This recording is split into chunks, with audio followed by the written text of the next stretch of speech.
Good Monday morning and welcome to Motivation Monday. This thing rolling here. So my quote for the week, good old Sun Tzu, of course, mostly known for, the art of war, but victory comes from finding opportunities in problems. Okay, I think that's kind of what we do, right? Solve problems for people and find that opportunity in the problems. So here's kind of what we're going to do here today. We're going to have a tip of the week. We'll do some sales shout outs, and then we're going to talk a little bit about, just how to close. I mean, everybody can probably get through the presentation and tell somebody what they need and give them all the facts and figures, but at some point, we have to actually sign them up. So how do we close that deal? And I'm going to go through one known as the Assumptive Close, one of my favorites. In fact, I think that I exclusively use that method. All right, my tip for the week. If there's anybody who is out there still working on their AHIP for Medicare to be able to, to sell here in 2022, you've got 10 days to complete that, because on the 16th, that's when that will close. There'll be a little bit of a break, and on June 20th, certification for 2023 begins. Now, the thing about that, when you look at the 2023, if anybody was thinking about doing the AHIP and trying to knock it out real quick, I would discourage that, because if you just wait the week here in in June 20th, it will also qualify you for 2022. So it's not just 2023, but it will also do 2022 and 2023. So it would definitely be worth your while if you haven't started and you wanted to get going, to go ahead and just wait until June 20th. But for those who are already in progress, you need to wrap that up by the 16th. Okay, so let's look at these sales stats here. This is, for the last week, the week of May 30th. And again, May 30th itself was a holiday. Don't know how many people took it off. If you did work it, you were sure to find people at home. But as we look at, where the money makers were, it looks like as far as short-term goes, it was National General's product. In limited medical, looks like the people who did the sales in that area were using, United Healthcare. Accident still kind of stayed with National General. Came to critical illness, is a little bit of a mix in there. Here, I'd say some Golden Rule, some NHIC. Dental, a lot of Emeritus, and a lot of Golden Rule. I would encourage people to look at that, NatGen product. It's really been expanding. It's probably in about half the states now. And if you haven't been selling that, now would be a good time to take a look at it. As far as who our sales leaders were, unfortunately, just not seeing a whole lot of new names in here. Gosh, it looks like in short term, it's Bill Cox and Katia Santa Maria. In limited medical, again, Katia and Bill, only in a reversed order. Accident. Now, Richard Banville is, led the way in accident sales, followed by Bill Cox. Now, I would really expect to see, that short term to have that accident plan with it.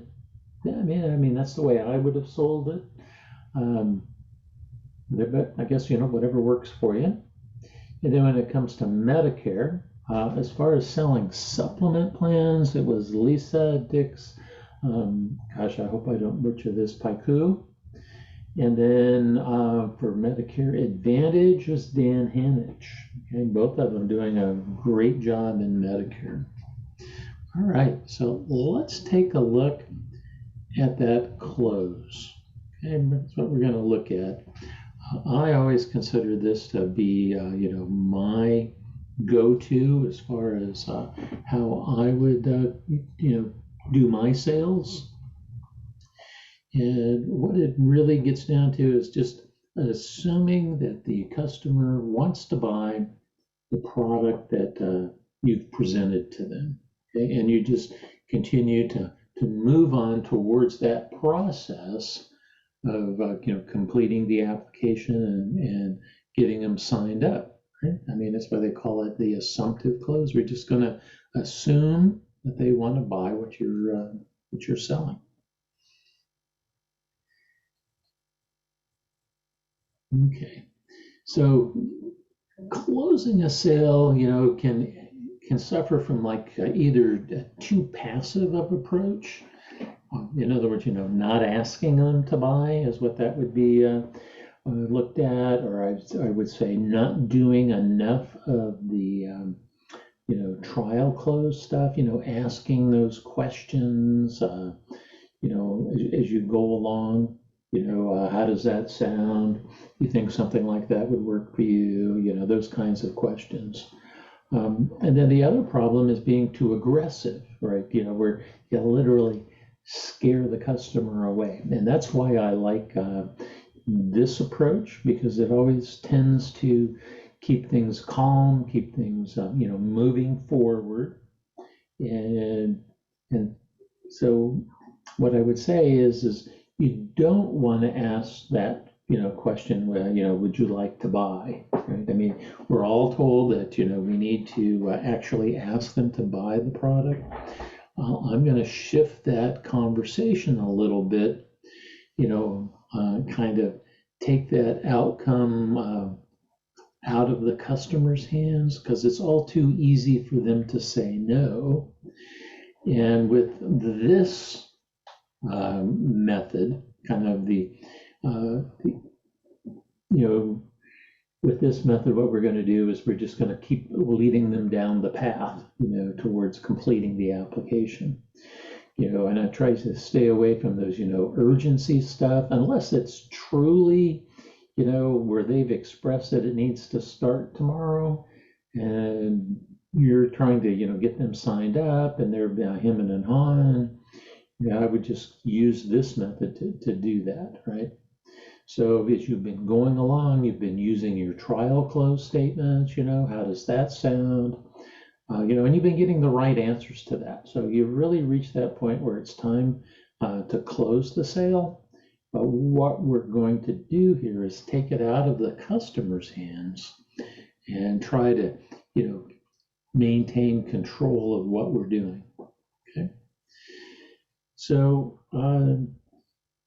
I call it the assumptive close. It's also known as the presumptive close, but it all gets down to this one thing. It's where you, the salesperson, assume that the prospect is ready to buy. Okay? So instead of asking, are you ready to buy? You're going to assume that they are, and you would ask a question like, do you need this plan to start on Monday? Or whatever they've expressed. And sometimes it doesn't matter what they've already told you. You're just trying to move it along, and you're going to use that. So you need this to start on the 1st of the month, or you need this to start on Monday. So this keeps you in control of the sales momentum by skipping past that whole question of whether or not they want to buy it. So in this approach, you're going to simply assume that the sale is as good as done, and as soon as you complete, your sales pitch, you're going to move right in to this question. So with this assumptive close, you're no longer asking permission to make the sale. You've already made the sale as far as you're concerned, and the close is just a matter of settling on the details in there. In other words, you've answered yes on the customer's behalf. So now we're just going to continue down the path of completing the application. If the customer has more questions, well, then we're going to answer them. But we're going to continue with the application.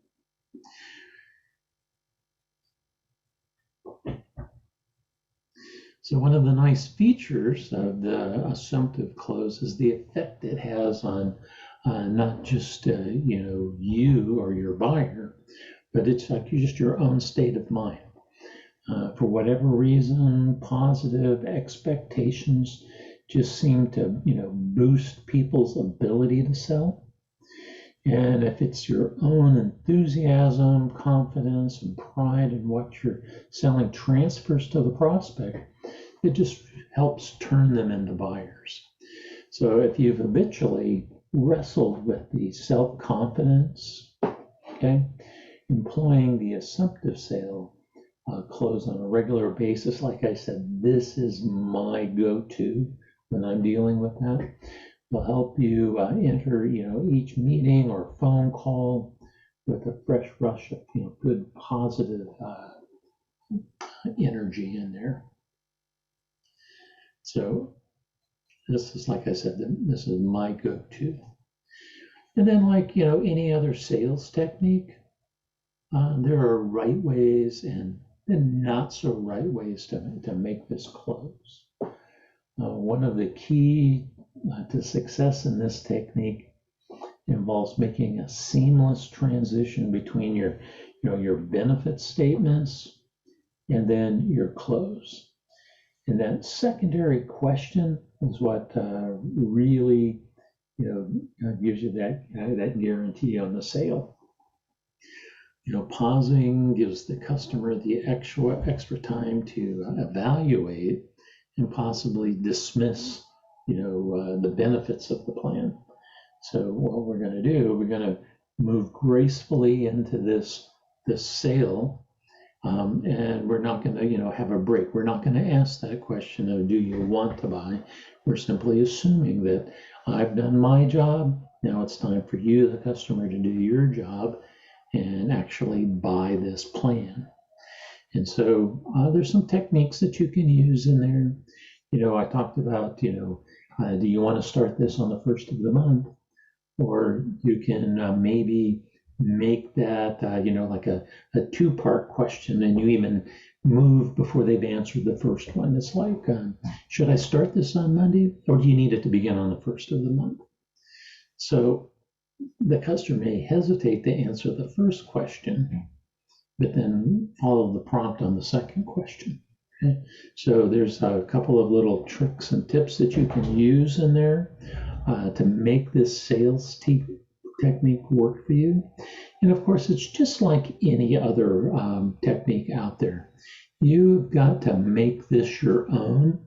So you are going to need to probably practice. I wouldn't just, do it, on my next sale without a practice in there. I'm sure you've probably got somebody that you work with, or you may have to just, do it in front of the mirror. The whole key thing here is once you've completed the pitch, you're gonna, it's an absolute must that you use those soft close questions in there and push things like, how